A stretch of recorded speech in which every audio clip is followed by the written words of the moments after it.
Adelante. Buenos días a todas y a todos. Good morning, everyone. Soy Gabriela Hipólito Donel de la Universidad Nacional de San Martín en Argentina. Les doy una muy cordial bienvenida a una nueva edición del premio y conferencia LASA Guillermo O'Donnell, Contribuciones a la Democracia, de Guillermo O'Donnell Democracy Award and Lectureship. Este premio fue establecido en 2017 para honrar la distinguida carrera y el liderazgo intelectual innovador del politólogo argentino Guillermo O'Donnell, quien, como ustedes saben, dedicara más de 4 décadas al estudio sobre el autoritarismo, los avatares de la democracia y la democratización. Guillermo también fue un actor fundamental para la construcción institucional de las ciencias sociales en la región, y un activista de la democracia como forma de vida. El objetivo del premio, por lo tanto, es reconocer trabajo académico excepcional en el campo de los estudios sobre la democracia, o servicio público particularmente meritorio en la promoción de la democracia y los valores democráticos en América Latina y el Caribe. Ganadores del premio en ediciones anteriores incluyen Sergio Vitar, Robert Kaufman, Evelyn Huber y John Stephens, José Waldenberg y Susan Stokes. Sus contribuciones están disponibles en LASA Forum. Quiero agradecer a LASA por la oportunidad de establecer este premio, en especial a la directora ejecutiva Mili Pereira y al staff, por todo su apoyo para la organización del premio en todas sus etapas. Quiero agradecer a Giselle Blanco, Vanessa Chávez y Jania González.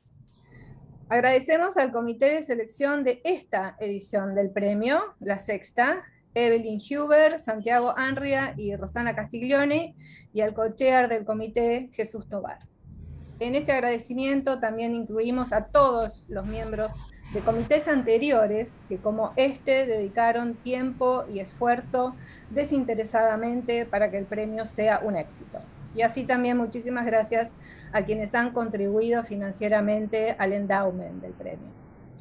Un reconocimiento al presidente de LASA, Gerardo Otero, por su confianza en delegarnos la tarea de selección. Y muy especialmente a AMECIP, la Asociación Mexicana de Ciencias Políticas, que es co-sponsor del evento de hoy. A Mariana Arzate, su secretaria ejecutiva, y a su secretario general y co-chair del comité, Jesús Tobar. Es un honor que el profesor Max Cameron, de la Universidad de British Columbia, haya aceptado este premio. Él representa como nadie la forma de hacer ciencia política de Guillermo O'Donnell, una ciencia política rigurosa, pero con aspiraciones prácticas, comprometida con la praxis democrática y la dignidad del ser humano que esa praxis conlleva. Estoy muy feliz de poder compartir esta sesión con Max y con Jesús. Y Guillermo también lo estaría. Es lo mejor de la vida académica poder compartir estos momentos con quienes admiramos y respetamos. Luego de la conferencia del profesor Max Cameron, pueden enviar sus preguntas en todos los idiomas que son efectivos en LASA: inglés, castellano y también portugués. Así que ahora le voy a dar la palabra a mi amigo, colega, co-chair, Jesús Tobar, el secretario general de AMECIP, para que lo presente al profesor Cameron como él corresponde. Adelante, Jesús. Muchas gracias, Gabriela Hipólito O'Donnell.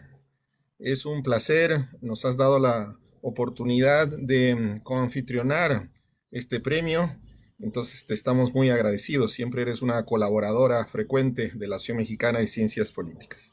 También a LASA por tener una amplia disponibilidad para que podamos en este caso la Asociación Mexicana de Ciencia Política coparticipar. Estamos muy honrados. Los asociados de la Asociación Mexicana de Ciencias Políticas son frecuentes participantes, ponentes en los diversos congresos de LASA, como el que se está llevando este año. Y por último, en los agradecimientos, pues estoy muy honrado de haber participado, de haber visto las candidaturas, de haber dado mis opiniones y finalmente de una elección que podríamos decir sabia, más por mis colegas que por mí mismo. Ha sido una gran decisión, dado pues que es difícil entre diversos colegas de amplia trayectoria. Por otro lado, nosotros los latinoamericanos tenemos pues una herencia que procuramos seguir de las enseñanzas, de la teoría, de la amplia bibliografía de Guillermo O'Donnell. Tuvimos algunos de nosotros la suerte de compartir con él, otros más suerte aún de ser sus alumnos o colegas, y dentro de este marco de seguir la pauta de trabajo de investigación, de teoría que nos deja Guillermo O'Donnell, hay algunas personas que continúan creativamente este trabajo. Y en este marco de colegas que siguen esta trayectoria, uno de ellos pues es Max Cameron. Por eso estamos muy contentos en que podamos compartir con LASA, con Gabriela O'Donnell, este justo premio a nuestro amigo y colega Maxwell Cameron. Max es también un frecuente colaborador de Asociación Mexicana de Ciencias Políticas.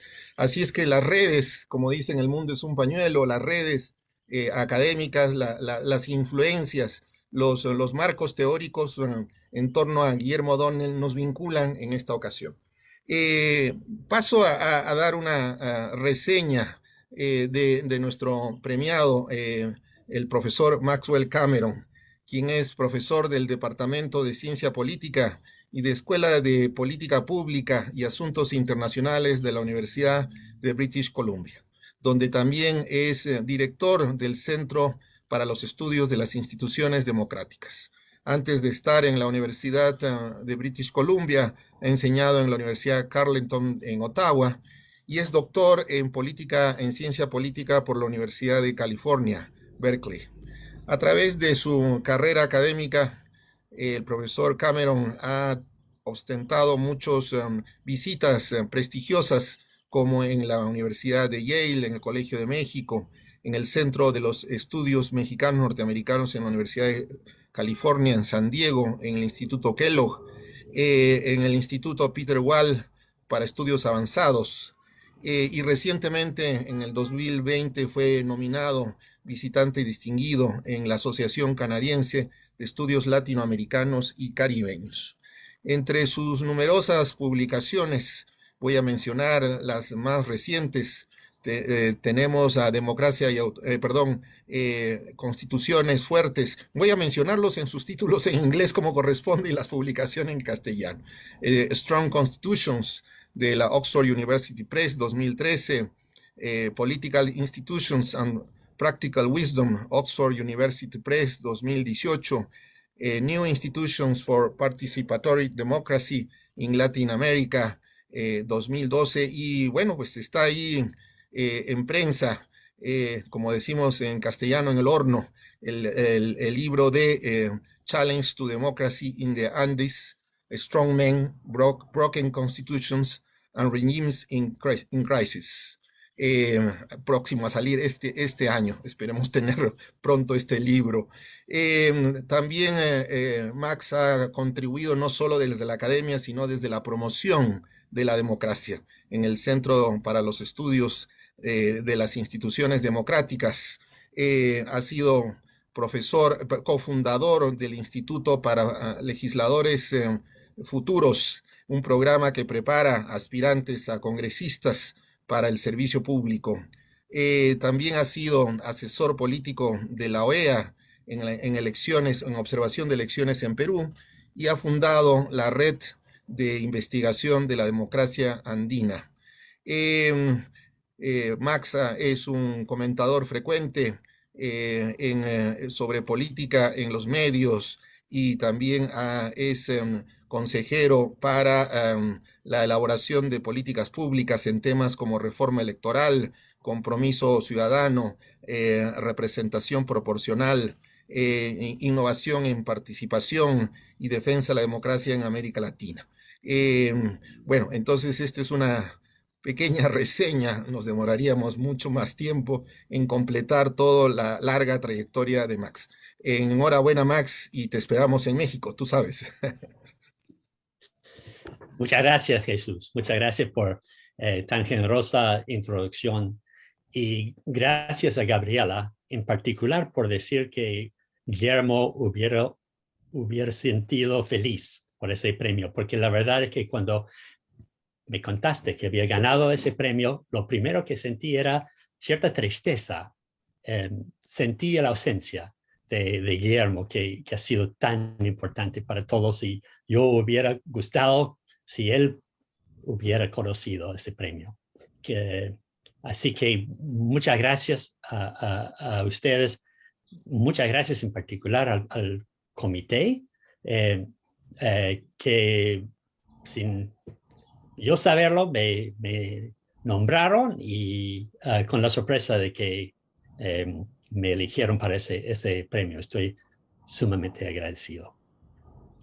Voy a hablar en inglés. The title of my talk today is O'Donnell's Parable, which I'll explain in just a minute.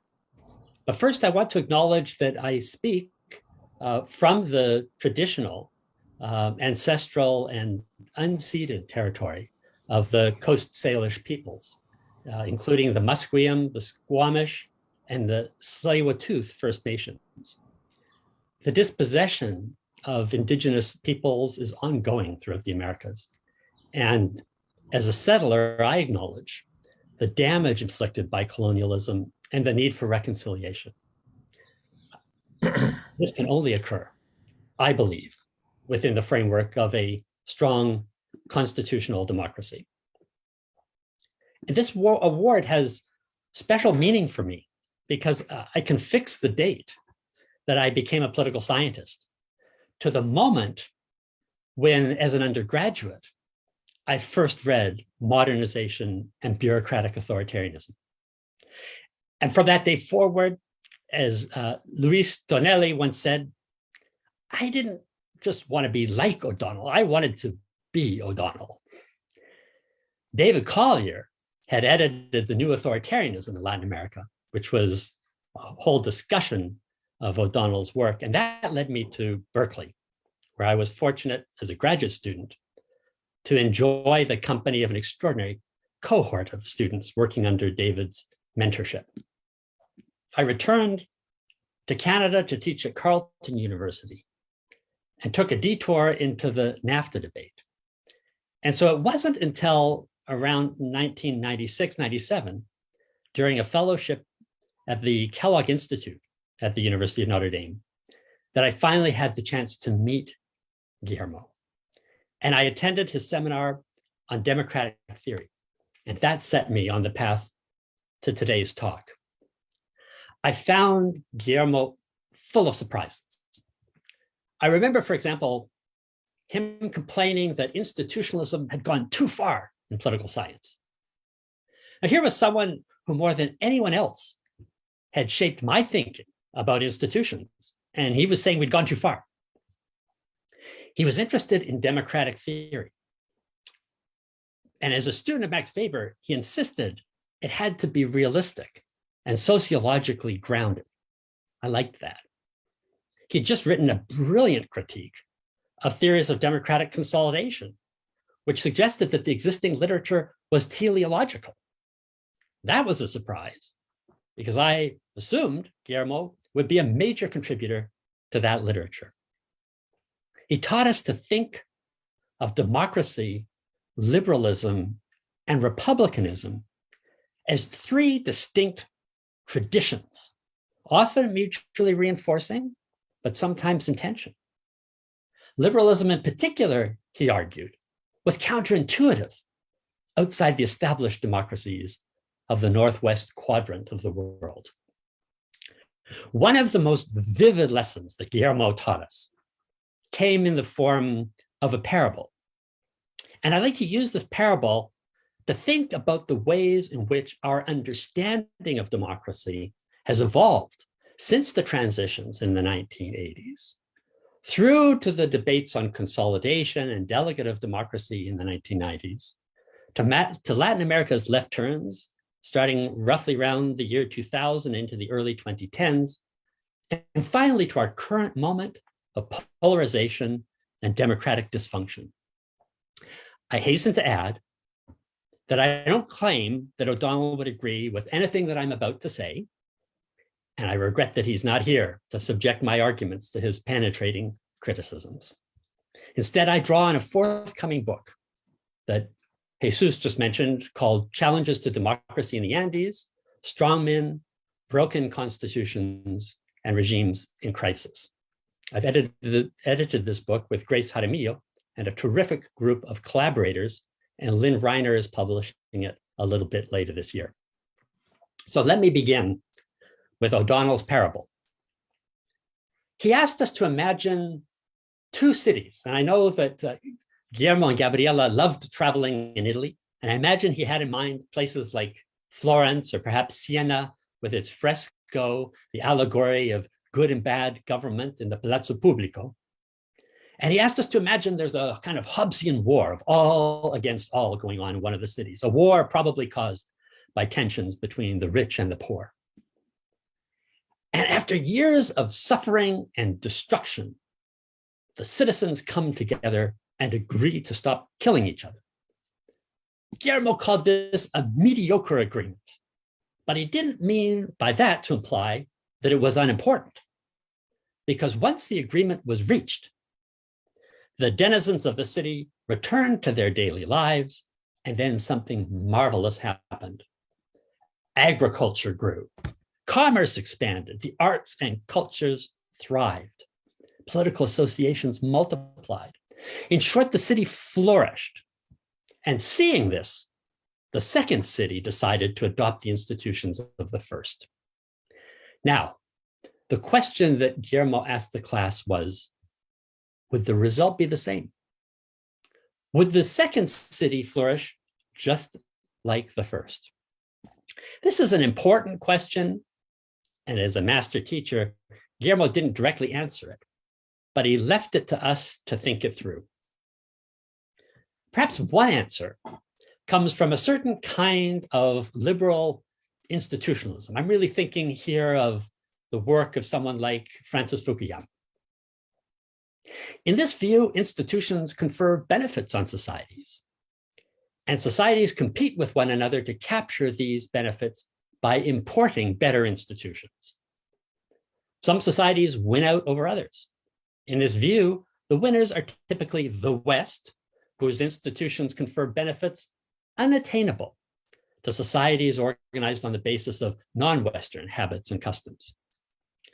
Despite withering critiques of modernization theory, not least by O'Donnell, much credence was given to this Eurocentric view by the end of the Cold War. The West had won. It was, according to the hubris of the time, the shining city on the hill for all others to emulate. Guillermo gave us another way of thinking about this problem. He argued that democracy was based on what he called an institutionalized wager. The wager was that every ego agrees to respect the rights and freedoms of every alter, in return for every alter respecting ego's rights and freedoms. And this is institutionalized in the sense that the rights and freedoms entailed by the wager are legally binding. And I would add that the specific content would need to be worked out in the practice of politics. Legal institutions alone, unless they're enacted in everyday practices, may be insufficient to uphold the wager, whether the city is originating or imitating. The agreement needs to be based on the hard-fought struggle, the reluctant acceptance, and the legal institutionalization of the wager. In this view, the second city would not necessarily replicate the results of the first for three reasons. One reason is that the second city would not have the same experiences. Their citizens didn't reach the agreement on their own. They would not necessarily have tried and failed and tried again, and through this process, learned to trust themselves and each other. Another reason is that the second city would be seeking the benefits of the mediocre agreement, but those benefits were actually a side effect of the process of learning to live together without killing each other in the originating city. It's one thing to create institutions to solve a problem, and another to seek the benefits that flow from such solutions. Third, institutions, like fine wines, as Guillermo reminded us, cannot so easily be exported from one place to another. And when they are, they often function differently. Institutions are not merely abstract rules. They're given meaning by their embeddedness in the formal and informal practices that constitute a form of life. Now, O'Donnell's parable is not a model. Every democracy is a mix of original and imitative institutions. The key takeaway is that the quality of democracy depends less on the choice of the abstractly best institutions and more on how these institutions emerge from the political struggle for democracy, and whether through that process citizens learn to live together in all of their diversity and pluralism. Keeping in mind these two ways of reading O'Donnell's parable, let's now consider the literature on democratic transitions. The horrific crimes of Latin America's military regimes in the 1960s and 1970s gave rise to a painful revalorization of democracy. The facile dismissal of liberal democracy as bourgeois or merely formal gave way to an appreciation for democracy as the essential foundation of human rights and the possibility of a decent civil society. An eloquent example is given by Sergio Bitar, the first speaker in this lectureship, and a former Allende government official. His reappraisal of democracy, as he recounted it to me, came during his imprisonment in a camp following the Pinochet coup. For the generation that negotiated transitions from authoritarian rule, democracy meant civilian rule with elections, plus human rights and political freedoms that are necessary for elections to be meaningful. O'Donnell favored Dahl's term polyarchy. And polyarchy contains two distinct elements. There are the electoral components, which are fair and institutionalized elections, the right to vote, to run for office, and to serve out one's term. And then there are the surrounding rights and freedoms. And these include, for example, the rights of assembly, of association, freedom of speech, and the press. These surrounding rights and freedoms are necessary for elections to serve as meaningful expressions of the will of the people. Polyarchy was an explicitly political regime. It didn't imply the achievement of social or economic equality. That remained on the horizon as a future possibility. Indeed, the transitions were often based on conservative pacts that both limited the ability to challenge property rights and provided a measure of impunity to the military. Not everyone was included in the pact. In the political judgment of the most relevant political actors, such compromises and exclusions were, however, necessary. Now, by the time most of the transitions from authoritarian rule were complete, Latin America had adopted, willingly or reluctantly, the neoliberal model of development. The simultaneity of transitions to markets and democracy, combined with the fall of the Berlin Wall, produced triumphalism and hubris among some observers who believed that liberal democracy could solve all of history's problems. In this view, Latin America's transitions represented a decisive victory for liberalism. Such hubris was punctured immediately, however, by the appearance of what O'Donnell called a new monster, namely delegative democracy. This was electoral democracy without checks and balances, where the ruler, having won a popular majority, would govern as they saw fit, unencumbered by constitutional niceties like the existence of an independent judiciary. This type of democracy was more majoritarian than it was liberal or Republican. It wasn't modeled on the democracies of the originating countries and didn't conform to the theories of democracy produced by political scientists in those countries. In this context, O'Donnell issued his magnificent broadside against the consolidation literature, a literature that the transitions volumes had seemed to be teeing up. And this led to the second major debate on democracy in Latin America. O'Donnell insisted that Latin American democracies were not immature versions of established democracies. We shouldn't hold up established democracies or some abstraction or idealization of them as the standard against which to assess all democratizing nations. We shouldn't see the absence of certain attributes in new democracies as evidence that they're progressing toward, but just have not fully achieved consolidation. Rather, we should recognize the diversity of democratic regimes, the variation in the quality of democracy, which depends on issues not yet well theorized in democratic theory in the originating countries. And this is what led to O'Donnell's work on horizontal accountability. He has stressed the importance of institutions that can and will hold themselves accountable. It led to his critique of Schumpeterian or minimalist electoral democracy, which he argued neglected the state and legal conditions necessary for elites to compete for the people's votes. In this second major debate, O'Donnell's work helped foreground aspects of the legal system in the state important to democracy. The rule of law and horizontal accountability were necessary conditions for the functioning of any democratic regime. It was precisely these elements of the political system that were missing in Peru, which enabled President Alberto Fujimori to close Congress, suspend the constitution, and rule by decree with broad popular support in 1992.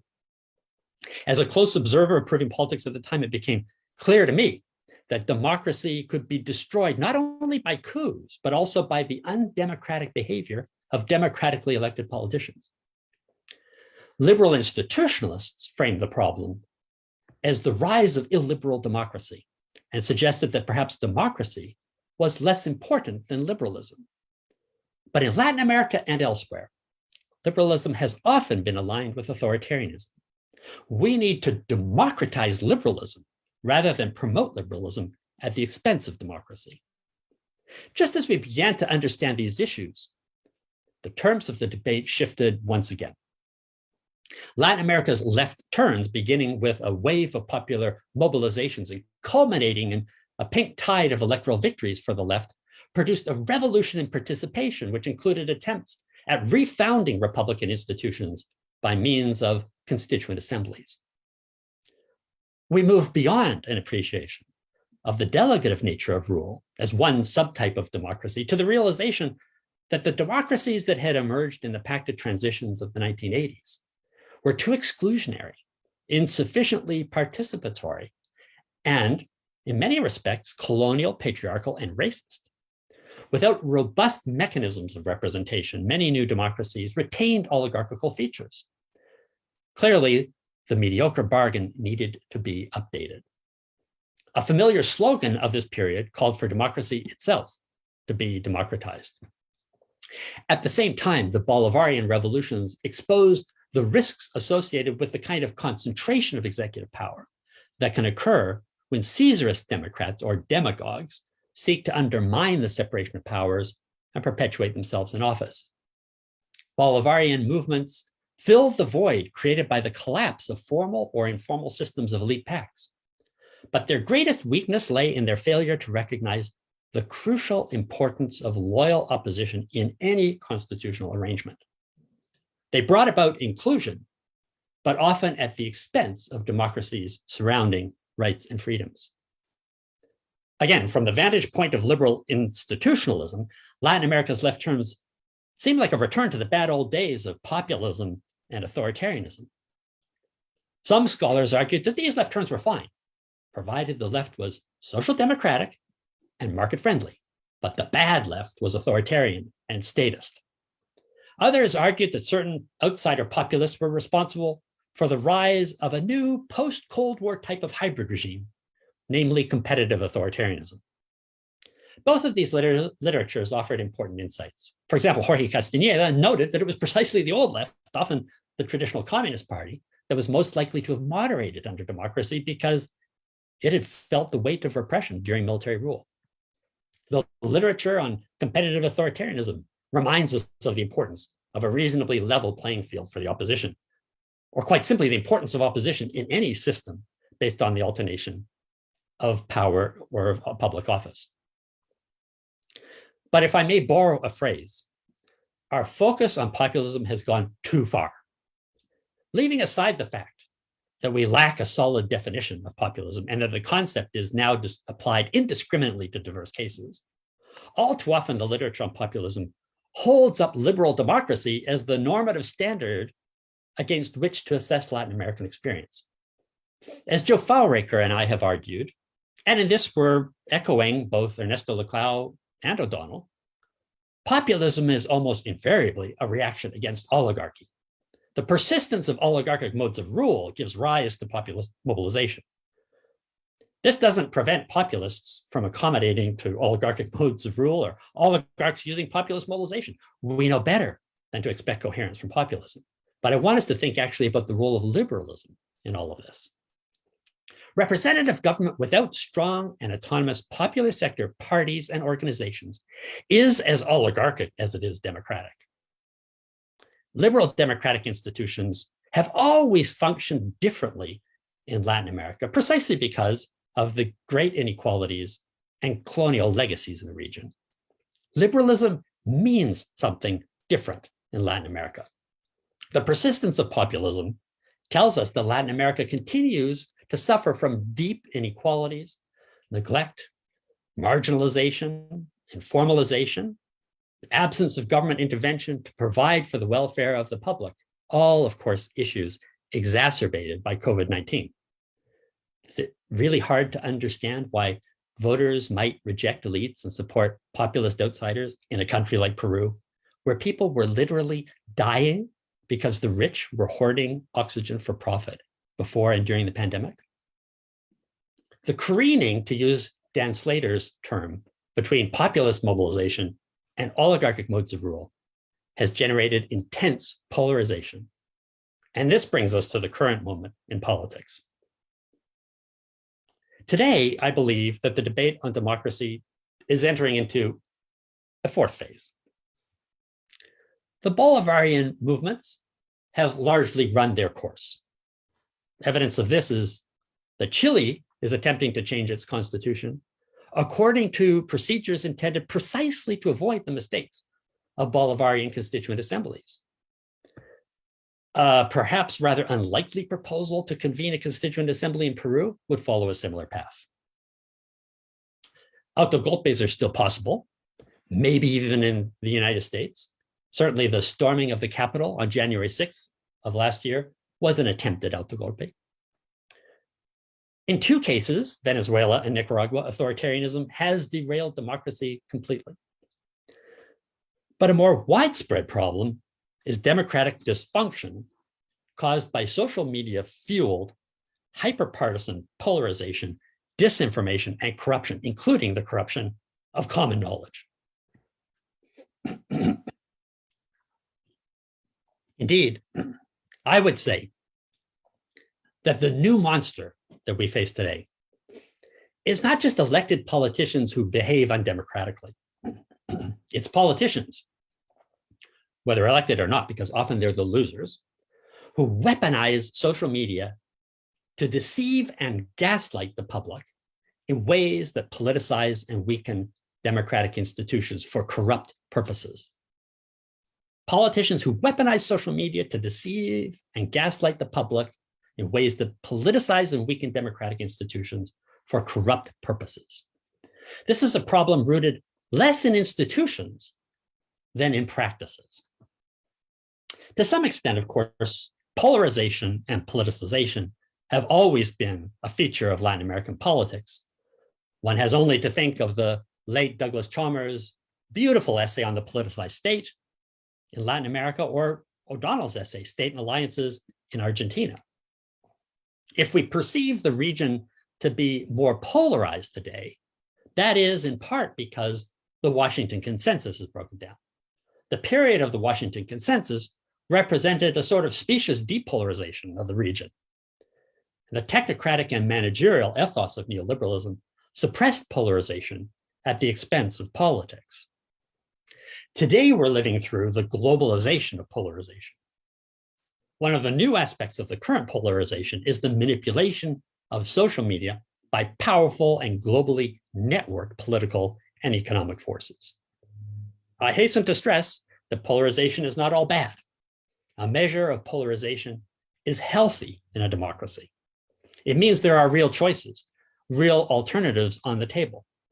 When all parties and voters cluster around the center, politics can be sapped of energy. But the polarization that we're seeing today is in large measure due to the radicalization of the right in response to the advances of progressive politics in many countries in the region. I'm thinking of the considerable gains that have been made in terms of awareness of gender discrimination, the advancement of the rights of sexual minorities. I'm also thinking of the gains made with respect to inclusion through participatory innovations, the mobilization of indigenous peoples, and new discourses on the rights of nature or buen vivir.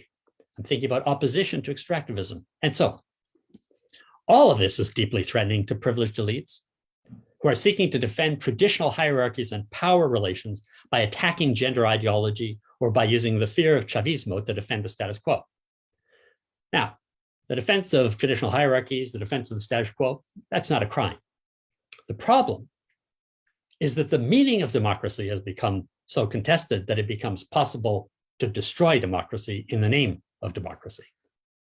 A case in point is Bolivia, where polarization in the years prior to the election of 2019 was driven both by the expansion of inclusion and the erosion of surrounding rights and freedoms, as well as violations of the constitutional order.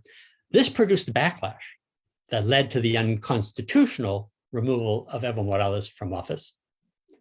And while this was celebrated in some quarters as a restoration of democratic rights and freedoms, the interim government proved short-lived and repressive, which reinforces the point that the challenge is not simply to get liberal democracy back on track, but rather to find ways in which deeply divided societies can agree on democratic procedures for resolving their differences. And this is hard to do when politicians lacking a sense of responsibility stir up anti-democratic passions, undermining democracy in the name of democracy. Let me give an example of just one such demagogue.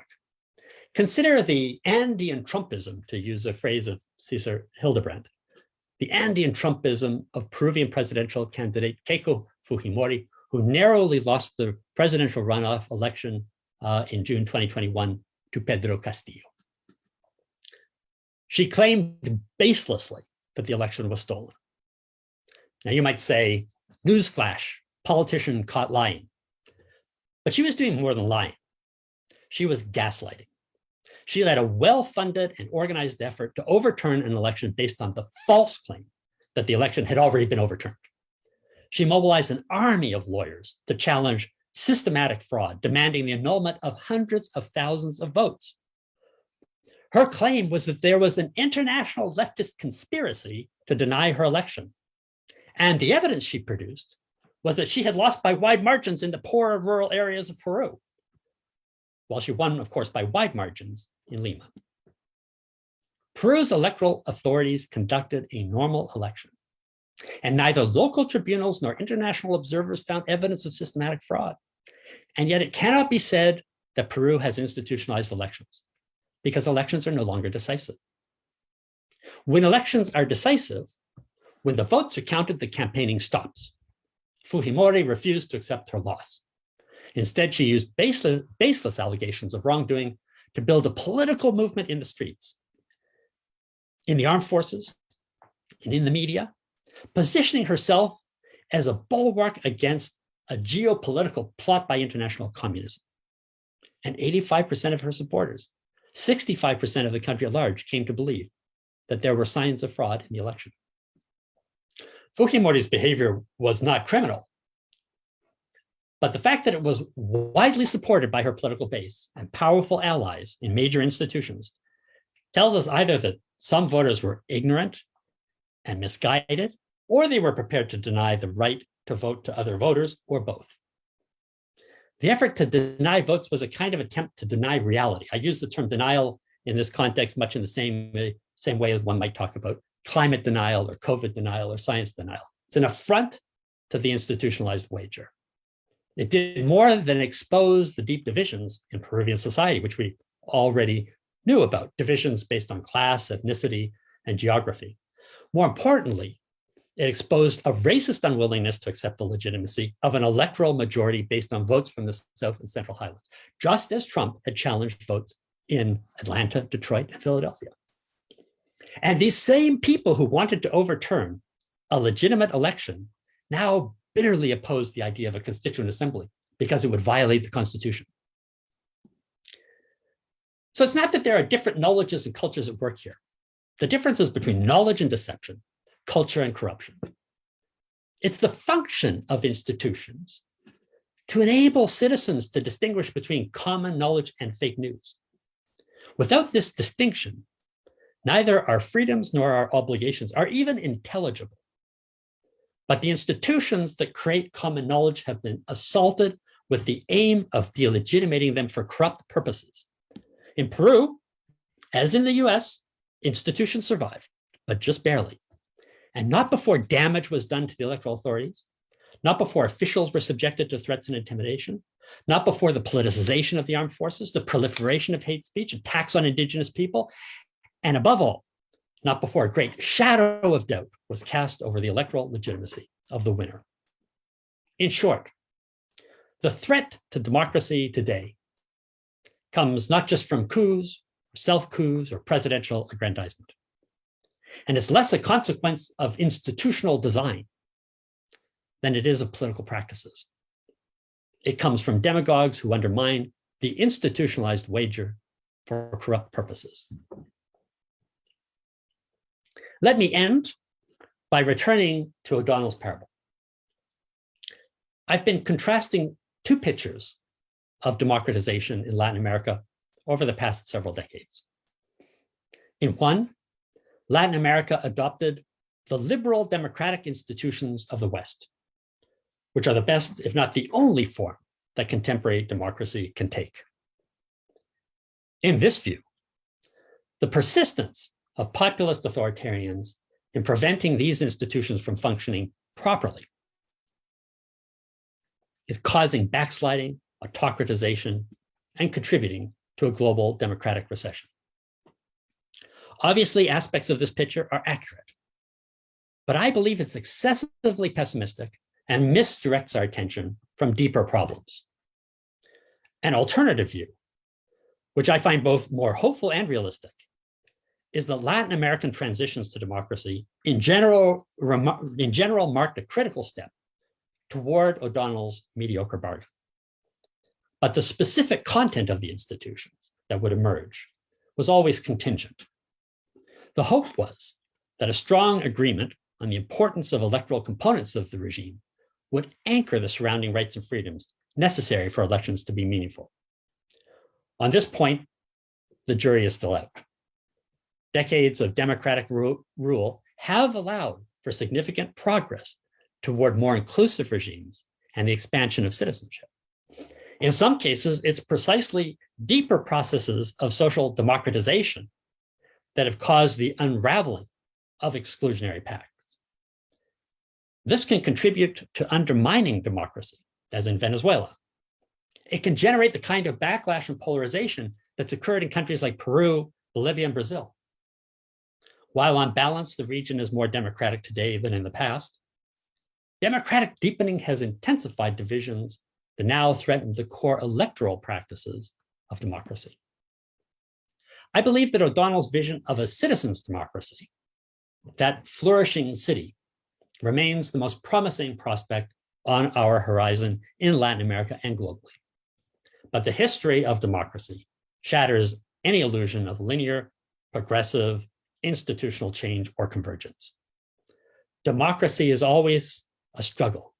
As Weber put it, a strong and slow boring of hard boards.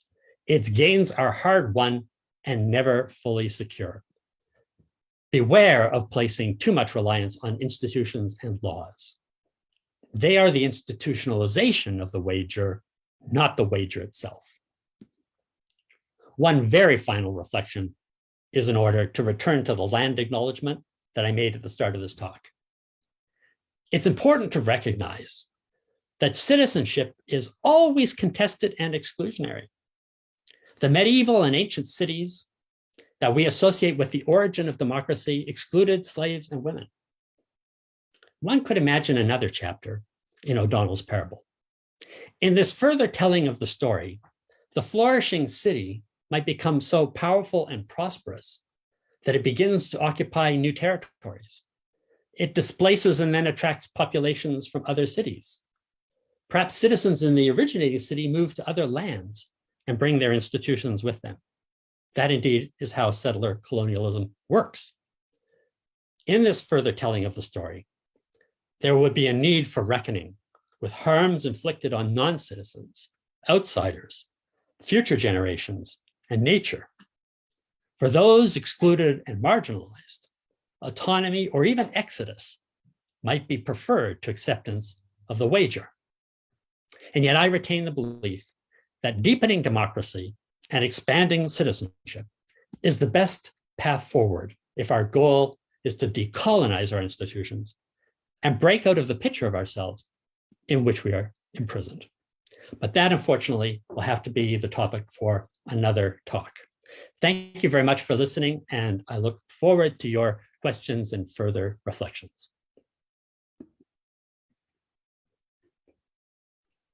Bueno, gracias, Max. Gracias por esta gran charla. Thank you so much. We have some questions, and I can see here, well, I have some comments, but we can give the floor first, the opportunity to make questions to you, and then we can open for more lively discussion. So I can see here there is a question by Kevin Middlebrook. I don't know if Kevin, would you like to come up on the screen and just ask the question to Max, and I can give you the chance to open your microphone. Okay, let me see here. Can you hear me? Yes. Okay, go ahead. Well, first of all, Max, my most hearty congratulations for the award and for your really eloquent lecture. I especially appreciated that you spoke personally about Guillermo in the course of time, because this prize will continue at LASA. In the course of time, some members of the audience may not have met or interacted or really worked personally with Guillermo. And I think the lessons and the memories that you share are very, very important in really helping us retain and preserve his memory and the many, many contributions that he made really in a most pioneering way. I mean, I actually was privileged to sit in the audience when Guillermo, in I think the second Transitions conference at the Woodrow Wilson Center, was among the very first people to talk about the left's revaloration of liberal democracy as a basis of the experience with political violence in the 1960s and 1970s. And for that reason, it's always seemed to me very ironic that parts of the Latin American left, not all by certainly means, but parts, have been quite frivolous in their approach to the rules of liberal democracy. And in the interests of, as you said, pursuing social democratization, have set aside a political democracy. Why do you think that has happened? Thank you, Kevin. And first of all, let me say thanks to you for everything you have done to make this award possible. I know you worked tirelessly with Gabriela to set it up initially, and you have been such a great contributor to the effort that we all are making to. I think O'Donnell's legacy will always last. I think he's made such enduring contributions. He will always be a point of reference for our conversations on democracy in Latin America. But I think it's also important to push that agenda further and to continue down the path that he started us on. And so it's really my gratitude to you for that. Yeah, I think that you raised such an interesting question, and that one of the reasons why I referred to what I thought was probably the greatest sort of insight in Jorge Castaneda's article on the two lefts, which in many other respects I disagree with and have disagreed in print with, and Castaneda and I have argued about this. But one of the things that he insisted was that it was actually the left that had been repressed by the military that came to this reckoning. So many activists on the left perished anonymously in prisons in horrible conditions. And sort of the recognition that the fate of the armed struggle that was inspired by Cuba and other revolutionary movements led so many great activists to their death, to dead ends politically. And so it's interesting that it's someone like Sergio Bitar, right, from Chile, a member of the Allende government, who undergoes this process of rethinking, of recognizing that for him, he said he had to think about what really mattered in life when he was, in this prison camp, and he recognized that democracy can't be taken for granted, that this was something that was really important. But I think it's interesting that my sense, and I've always felt this, was that lesson was learned particularly in those countries where the left experienced repression under military rule and brought that experience into the process of transitions to democracy. But if you think about Evo Morales and Hugo Chavez and Rafael Correa, what unites them? None of them experienced that kind of repression. In fact, Venezuela was one of the countries that didn't experience military rule in the 1960s and 70s. And Chavez himself was part of conspiratorial circles within the military. He was very upset about watching the military repressing the Caracazo, but he himself didn't experience military repression. He was put in prison by a perfectly legitimate democratic government. Evo Morales, of course, experienced racism, experienced the repression of cocaleros, but he doesn't come out of a struggle against a harsh military dictatorship. In fact, one of the things that's interesting about Bolivian politics from a Peruvian perspective is that while there have been important periods of oppressive military rule, the level of violence in Bolivia never approximated what we saw, for example, in Peru or in some of the other military regimes. And of course, Correa is an economist coming out of the university circles. And so I think that part of what we saw with the Bolivarian movements was it was precisely leftist organizations that came up around other struggles and that didn't have that memory of repression, that perhaps meant that they were neither socialized by a democracy that was open to them and participatory and inclusive, but nor had they had the experience of trying to survive under a military dictatorship. So I think that's a really critical point. The lesson of the so-called mediocre bargain, not shared by everyone, right? Not everyone had that process of revalorization happen. Thank you. Thank you, Kevin. I want to thank you again, too, for being so committed to this prize. So thank you, Max, for saying that too. Okay, we have several questions. Okay, let me go here. You can send the questions in English or Spanish or Portuguese. Okay, now we have a question by Shelley McConnell. I don't know, Shelley, if you want me to read the question, you want to say the question straight to Max? Okay. No, okay. So Max, your lecture was a tour de force, and let me see here, because people are sending, please send the questions to the question and answer section, not to the chat, because the chat is mixed up with the hellos and congratulations, and so I missed the, okay, let me go here. Okay, Max, your lecture was a tour de force and therefore generates many thoughts and questions since you focus on institutions internal to countries. Could you mention, let me go. Could you mention,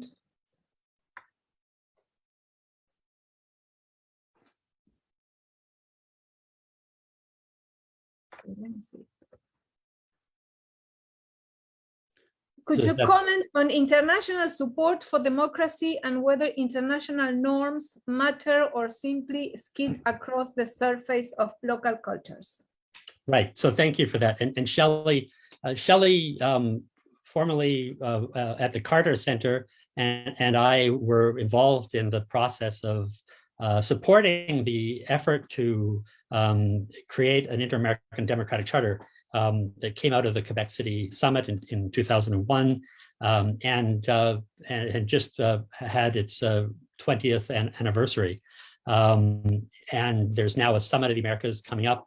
This will connect a little bit with Gerardo Monk's question as well. The 9th Summit of the Americas coming up, and democracy is very much on the agenda. It's one of the 5 baskets of issues that the leaders will be looking at. And I think we've got a really interesting challenge here, which is that the Inter-American Democratic Charter was actually negotiated and signed at a moment of relatively robust consensus in the region around the importance of democracy and an understanding of what democracy was. If you look at the definition of democracy in the American Democratic Charter, it's a fairly broad one. It has many elements, and it certainly includes the kinds of things that we're concerned about when we think about autogolpes. In fact, it was a response to the Peruvian autogolpe. So there's much discussion of separation of powers, the independence of the judiciary, the importance of political parties, freedom of the press, and so forth. And of course, at the Quebec City Summit, Chavez was there. He had just been elected. He was a little bit of an outsider in that group. He had some reservations about the charter, but he went along with it. And then he benefited from it because when the coup of 2002 occurred, the Venezuelans appealed to the OAS for support. And there was a lot of support that came, particularly from Secretary General Gaviria at that time for Venezuela. Unfortunately, it was not sufficient to prevent a democracy from being derailed, which, as I've argued in a recent paper with Gabriel Gombata in the Canadian Journal of Latin American Studies, really accelerated in the second term of Chavez from 2006 to 2012, and then particularly after Maduro replaced Chavez. And so the charter, I think there's a broad sense in among those who support the Democratic Charter, who are part of negotiating it and who believe it should be applied more effectively, that it has not been particularly helpful. It was helpful a little bit in Honduras, although I think it was frankly undermined in that context by countries like the United States and Canada. I think Insulza was right on track in terms of the way he was approaching that problem, and the fact that he was undermined a little bit by Canada and the United States led to the terrible results that we've seen in Honduras since 2009. It hasn't been particularly effective in the case of Nicaragua. We've seen a very rapid and very alarming deterioration of the political situation in that country, and the charter has not been particularly helpful. But the key thing now is that the hemisphere is deeply polarized. This globalization of polarization that I mentioned affects the region. It's not just that there are internal tensions within the region, but it's also the case, and I think Shelley is getting at this, that the region is deeply polarized. We now have countries like Mexico under AMLO, which are saying the OAS is simply an extension of the US State Department and we should pull out of it. Of course, the Nicaragua and Venezuela want nothing to do with the OAS. Cuba has been excluded for a very long time. There's several other regional alternative forums that have been created, although none of them have quite the capacity to pull together all of the countries of the region, including the US and Canada, that the OAS does. And so it's going to be a really big challenge for the Inter-American community, for those who gather in Los Angeles in June as part of the 9th Summit, to see what can be done to reinforce support for democracy. And I think that the main thing I would say in this regard is that we do need to appreciate that democracy comes in a variety of flavors, and that there's a good deal of variation in the quality of democracy, and that it's very important that we use international diplomacy proactively and positively to try to support countries that are struggling with democratic issues, rather than waiting until crises have happened, the regime has been derailed, there's a collapse of democracy, and then trying to pick up the pieces, which is extremely hard to do. And there are models for how this has worked in the past. I think, for example, the transition in Peru in 2000, the OAS put dialogue roundtables in place. And those dialogue roundtables at first had not a lot of significance. But then when Fujimori fled the country, and it was revealed that the Congress was permeated by Montesino's corruption, it became the dialogue roundtables rather than the Congress, where people gathered together to undertake the transition to democracy. And so I think that we need something more like that. We need more long-term investment in the region, deeper dialogue, more spaces and opportunities supported by the international community to allow conversations to happen about the future of democracy in countries before crises occur, rather than waiting for them to happen. And then, as I said, trying to pick up the, putting Humpty Dumpty back together is always harder than preventing Humpty Dumpty from falling off the wall.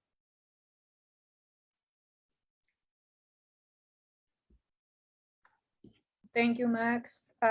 Now we have a question by Jerry Monk. Jerry, I wonder if you want to come up on the screen and... Okay, let me go to... I think that... Okay, no. Okay, I will read it. Max, you are a person who has worked on the hemispheric democratic regime. May you comment about how the new democratic challenges in Latin America call for a rethinking about international democracy promotion?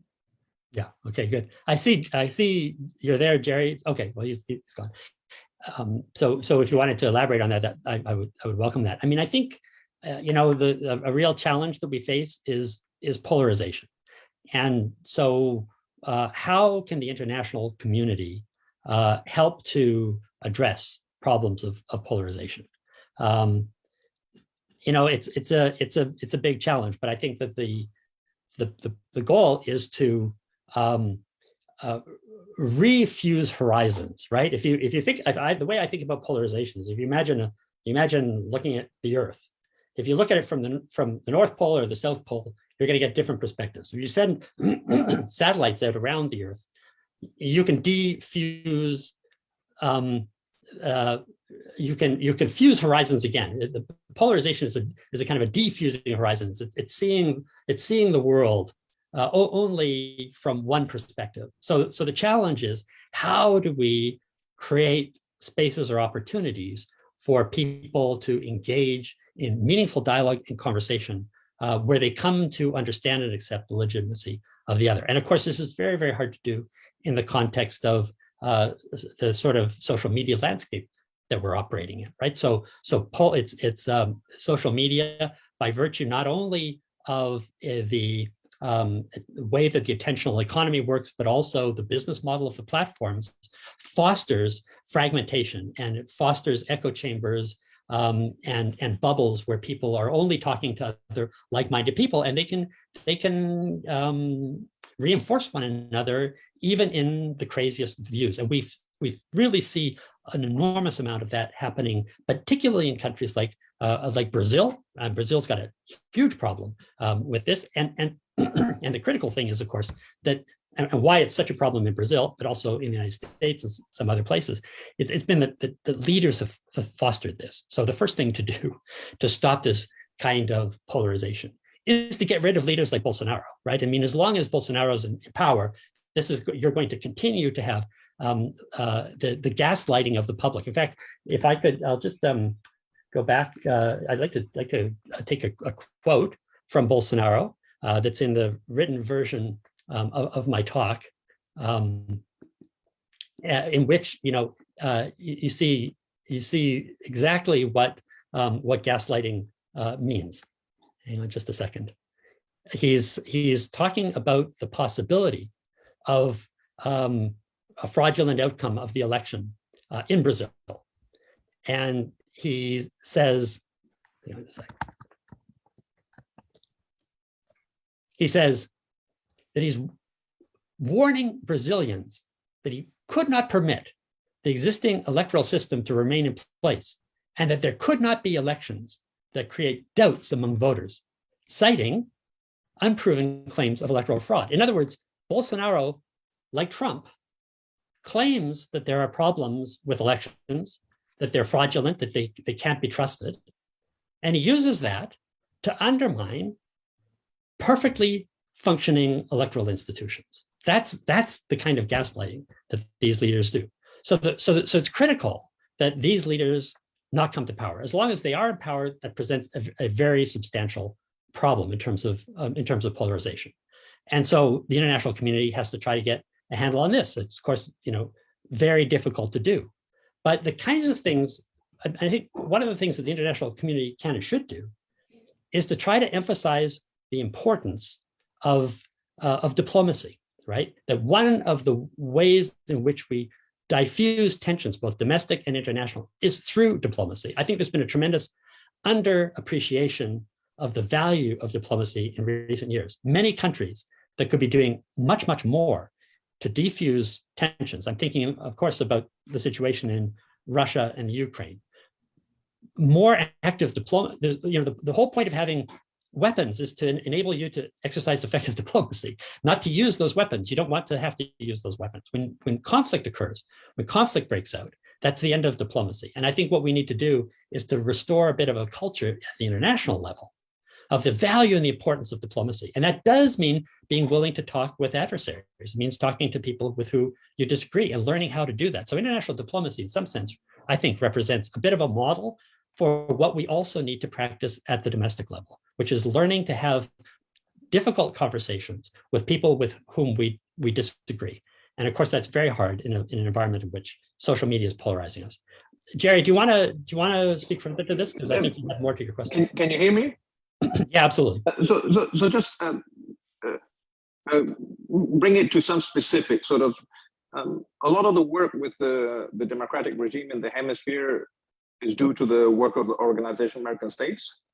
And there's a lot of debate about sort of the Inter-American Democratic Charter. Has it been working? Has it not been working? How could it be made more effective? The Carter Center has played an important role in those kind of discussions.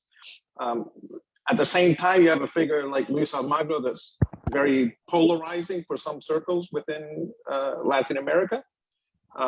So that's one center, sort of, the OAS, and Almagro has an important leadership role.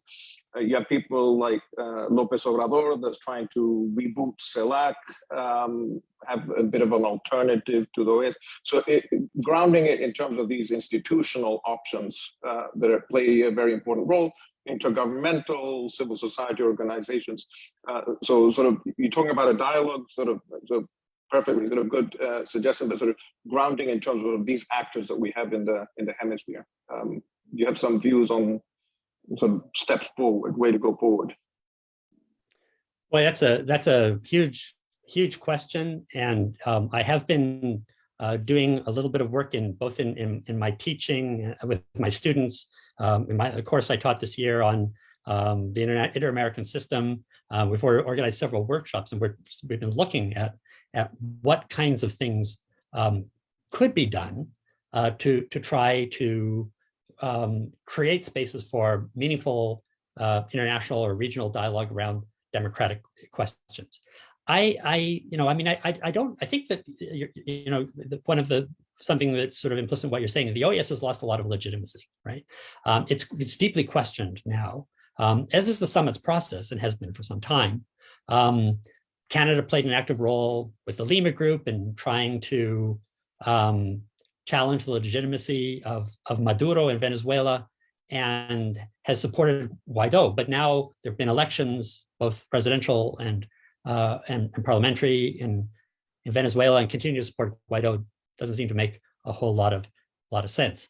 So I think we've got to sort of pull back from the kind of the confrontations that were occasioned by the rise of particularly the ALBA countries and the way in which they really sought to build alternatives to the OAS. I would say that the OAS is still the premier multilateral institution in the region, and it's worth continuing to invest in it, but it's going to be important that we do so in a way that is as inclusive as possible while trying to insist on the importance of upholding fundamental democratic rights and freedoms as a condition of membership. So what kinds of things could be done? One initiative that I think is important. Well, for one thing is, and this is consistent with the whole tenor of my talk, is let's get back to basics, right? Let's really focus on making sure that we have free and fair elections. So the international community really has to, I think, make a strong push to say, we have a stake in every country holding free and fair elections. It should be a condition of good standing in the international community that you're open to international observers, and all countries need to be committed to ensuring that elections are free and fair, that electoral authorities are respected, that they're transparent, that there isn't any kind of hanky-panky. And of course, there's a whole big fight about what happened in Bolivia with the OAS. And all I'll say with respect to that is, if you go down the path of personalizing politics, of violating your own constitution and trampling on fundamental rights and freedoms, you're going to face skepticism in the international community if you can't hold elections that seem to be genuinely transparent, free, and fair. That said, there were horrible problems with what happened with that OAS mission, and we could talk about those at some length. I think much of it had to do with incompetence as opposed to bad faith. But again, when you have a very polarizing Secretary General like Almagro, it's not surprising that people really raise questions about the neutrality or the impartiality of the OAS in that kind of situation. One initiative that I think would be important would be to say, let's take the Democratic Charter. It doesn't really spell out what we do when there is an infraction or a violation of democratic rights and norms. Maybe what we need is not to reopen the Charter, because if we were to do that, we wouldn't get to the consensus that was achieved in 2001. The current situation is a different one. But there are things that are missing. For example, any mention of social media. And it may be that what we could do is create a guiding document, an interpretive document that begins to develop a kind of a jurisprudence around the way in which the Charter has been used. I mean, we should start there, right? We should start by assessing what's happened where the Charter has been invoked or used or mentioned in the past, Honduras, Venezuela, Nicaragua, et cetera. Take a look at that, make an honest assessment of what's worked and what hasn't, and then come up with a guiding document that helps us in the future to look forward to democratic crises and how the international community is going to engage with those going forward. Thanks so much. I think Okay. Gerardo had a question. Yes. I was about to ask him if he wants to come up on the screen. And please, the audience, send the questions to the question and answer section. Otherwise, I cannot see them because we have so many greetings and congratulations and good wishes for Max. So, Gerardo, would you like to come on the screen and? Yeah, I'm here. I don't know if yeah. I mean, I can see yes, myself. now I can see you. How are you? Yeah, puedes hacer la pregunta en español porque cada uno habla en el idioma que le resulta que corresponde. Sí, bueno, escribí la pregunta en inglés y hay una frase por ahí que no sé cómo se... Bueno, creo que sí se podría decir en español también. No, o sea, pregunto, bueno, en primer lugar, felicitarte, Max, muy cálidamente por este premio tan merecido, ¿no?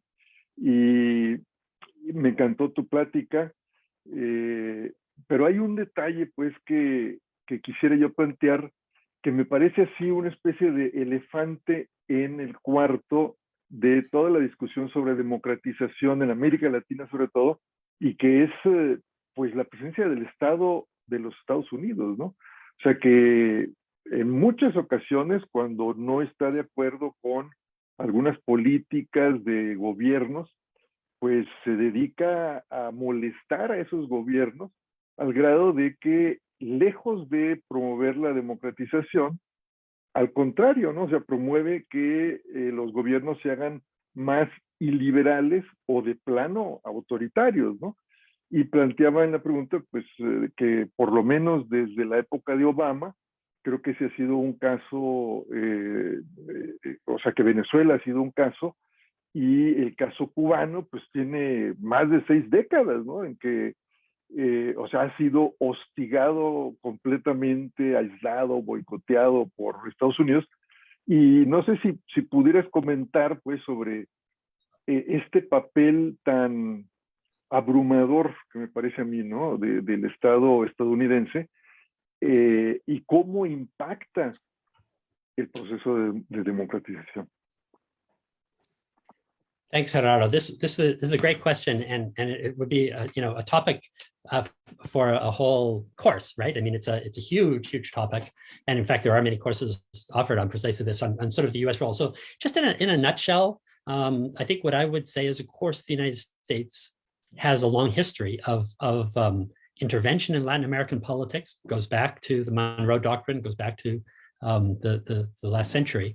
And in the 20th century, that history of filibustering, intervening gunboat diplomacy and so forth continued after the Second World War with the sort of anti-communist scare in the United States, the creation of the CIA, the CIA's involvement in the invasion of Guatemala, which clearly was a momentous event in the region's history that contributed directly to the perception of many people in Latin America that there was no possibility of reform along the lines that Arevalo and Arbenz represented, and that the only way to achieve any kind of social justice and democracy was by taking up arms. And that, and then we had the Cuban Revolution and the tremendous fear that created among elites across the Western Hemisphere, and the enthusiasm it generated among idealistic young people, trade unionists, peasants, and so forth, who began a process that we saw a whole cycle of revolutionary activism throughout the region, and I think that really kind of culminates in Central America in the 1980s. I think that cycle has closed. I mean, there are still elements of armed left in Colombia and Peru, but really the idea of revolution is kind of no longer on the table. And at the same time that this process has occurred, what I see happening in the United States is a shift from a kind of the view that anti-communism trumped the defense of democracy, in spite of the fact that, for example, the OAS Charter upholds representative democracy and the vision of the hemisphere is as a democratic hemisphere. Nonetheless, Henry Kissinger was in the General Assembly of the OAS in 1976 in Chile and met with and celebrated Pinochet. And so, at that point, the United States was clearly on the side of intervention and of stifling a change that even change expressed through democratic means, as in the case of Chile. I think Central America, I think the 1980s are the key moment in which, in some sense, everyone fighting in Central America, whether it was the left, the right, the church, the military, the United States, they were all fighting for one thing or another. None of them was fighting for democracy, but that's ultimately what they got, right? At the end of that struggle, what emerged was, in some sense, a kind of an understanding that armed struggle was not going to bring about the change that was desired. And in terms of US foreign policy, this is, of course, the moment where suddenly democracy becomes a centerpiece of foreign policy. Clinton takes that up and uses it in his attempt to overthrow the regime in Haiti. And so we see a very strong expression of the kind of democracy as a goal of the US, but implemented by means of military force. And also at that time, the United States and other creditor governments and international financial institutions promote neoliberalism. And this is where we get that consensus, which I'm really trying to challenge in this talk, this idea that markets and democracy go together. And we just have to promote free markets and we have to support democracy. And that will produce the same effects in the region as we imagine has occurred in the developed parts of the hemisphere. And I think that's the illusion that I'm really hoping to challenge. Today, if you think about it, I mean, the radicalism of the governments of Morales and Chavez and Correa far exceeds in some respects Arevalo and Arbenz, and the kind of left that was emerging in the 1940s and 50s. And so, and the United States has been really unable to do much about it. So I think that Latin America has far more autonomy, far more capacity to set its own agenda today in relation to the United States than it ever has in the past. And I think that's a good thing. And I think that's part of why we're seeing democratic experimentation, including experiments that go wrong, including experiments that fail. But I think that what that means is that at this moment, we now have a situation in which the region itself is polarized heavily along these issues. And of course, Trump gets elected. And I think that's a game changer in the sense that no longer is the United States seen by anybody, right, as a kind of a persuasive model of what democracy should be about. And no longer is the United States seen as a reliable ally in the defense of democracy. You see that very clearly in the way in which the Europeans are treating the United States. And I think that it's appropriate for us in the Western Hemisphere also to operate when our countries come together in the context of things like the Summit of the Americas, operate on the assumption that we could very well have the Republicans win in the midterm elections and Trump return in the future, or something like Trump, which I think is very, very damaging, particularly to the idea that the United States has a leadership role in terms of promoting democracy. That being the case, is it not incumbent upon all of the rest of us, whether in the United States or Canada or Latin America, Central America or the Caribbean, to try to work together around building a democratic consensus that isn't hitched to the wagon of the United States and its particular conception of liberal democracy. Thank you, Max. Well, we have a question here. Tenemos una pregunta en el chat de alguien que no me escuchó, que le pedí que por favor pongan las preguntas en el question and answers, pero acá te la leo. Aplaudo a Max por su exposición, pero me gustaría preguntarle cómo superar desde la academia estas visiones maniqueas de populismo, autoritarismo o que tienden a consolidarse como referentes. Yeah, well, thanks for that question, Alejandro. I think that's a really important question, and I think you're right to put it in this sort of these really Manichaean terms. I worry that there is so much hand-wringing about populism and its threat to liberal democracy that we're missing the fact that our democracies are in trouble. That our democracy, we have to demonstrate, if we want democracy to survive. And by the way, this is a point that was made recently to me by Almagro, and I think he's right. You know, democracies have to be able to show that they work, right? You think about the problems that we face in the region in terms of corruption and violence. If democracies can't solve these problems, it's not that people are going to turn against them necessarily. And again, as I said, I don't think populists are always anti-democratic. Sometimes they can undermine democratic institutions, but they're often an expression of the popular will as well. But we have to be able to demonstrate that democracies work, right? That's as big a challenge. I worry as much about the fact that if Trump gets reelected, not only will that undermine democracy in the United States, it sets back global efforts around climate change, which we can't afford. We need to address climate change. We need to address violence, inequality, corruption, pandemics. Democracies have to be efficacious. They have to be functional. And so I think that the focus of our attention, if we're really concerned about democracy, let's prove to people democracies matter. If you look at the polls from Latino Barometer, you don't see people turning against democracy. What you see is clear evidence that people are increasingly, particularly young people, increasingly indifferent to democracy.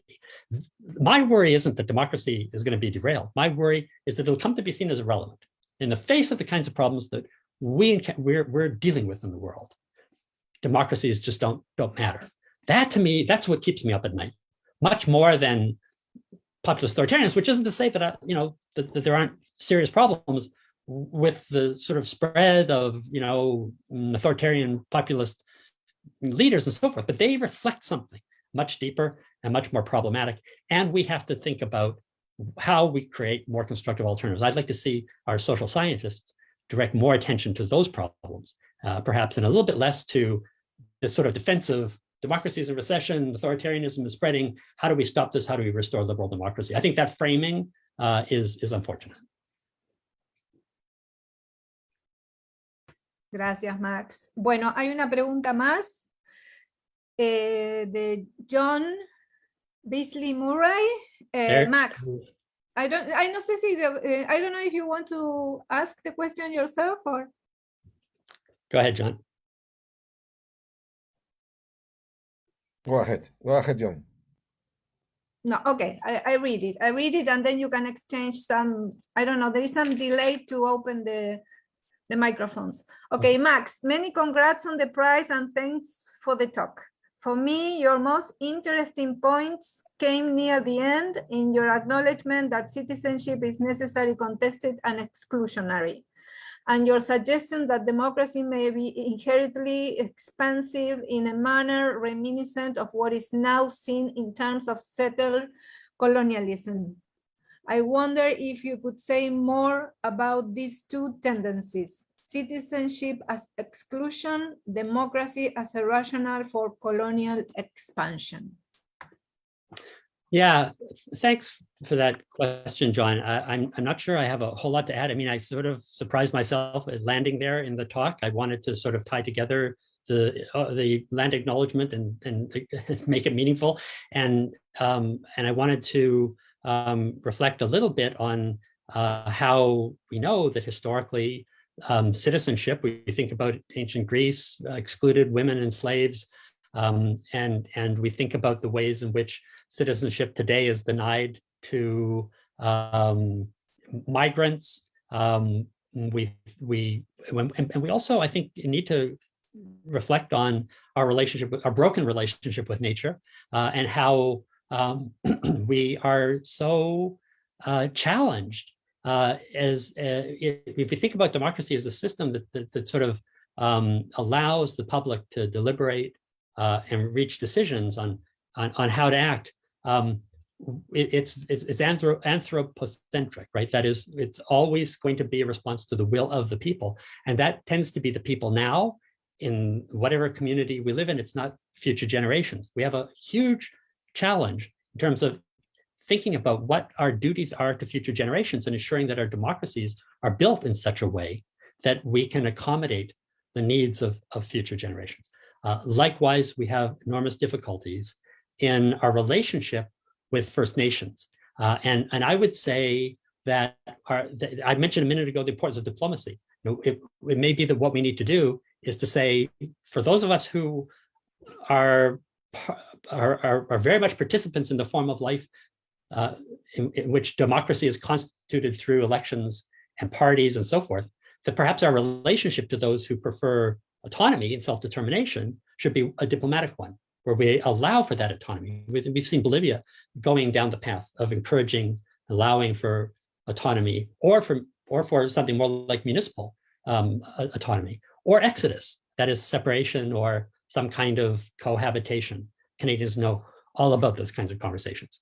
And so I think that our view of citizenship, if we really intend it to be inclusive, if we really intend it to be meaningful empowerment of the people, we have to be open to the possibility that citizenship itself, because it always, citizenship means if there are citizens, there are non-citizens. There's always a boundary. There's always something that's excluded.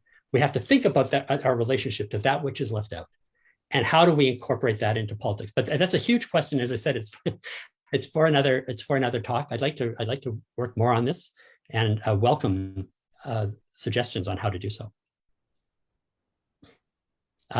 Yes, I suppose. Very rancia. Okay, so we are about to finish. I'm not sure if we have questions from the Facebook page of AMESIP. Grace has a hand up. Okay. No, we don't have. We have one minute. Tenemos Grace, no? Yeah. Okay. Go ahead, Grace. Oh, no, I just want to congratulate that and add the additional comment that I wanted to make is that I think the way forward is really helping the region through either the Organization of the American States or any other organization. I mean, ideally, we should work together also with CELAC and any other organization that should engage in democracy. I mean, regarding the late comments made by Gerardo and also Gerardo Mung about setting pathways of democracy. Especially, I want to say that Max really contributed a lot in our last book about considering the horizontal dimensions of democracy that are usually overlooked. So thank you for everything. Thank you for your wonderful talk, Max, and looking forward for our book. Yes, thanks, Grace. Okay, so they are telling me that we need to finish this wonderful session. We have more questions. I think that Jesus and I had questions and other colleagues, but unfortunately we had to end this virtual streaming. And Max, I really want to congratulate you, and it's an honor that you had accepted. And as I said at the beginning, Guillermo will be very, very happy. And I have some topics for another seminar, and we should talk about outsiders of power that are, polarizing democracy. And I want to give Jesus the last word so he can close the session and, make a commitment so we have another session with you. Muchas gracias, Gaby. Bueno, excelente, Max. Siempre uno queda pensando en muchas cosas y algunos se adelantan con las preguntas y otras preguntas se quedan en el tintero. Pero felizmente que somos tus amigos, así es que la podemos mandarte luego. Quisiera destacar un poco que hemos tenido interesantes preguntas de diversos colegas, destacados colegas, pero otros han mandado saludos y mencionar sus nombres y de diversos países. María Cecilia Alegre de Argentina, también tenemos a José Antonio Carrera de México, María Paz Salas de Bolivia, también de Perú, por acá lo perdí al colega.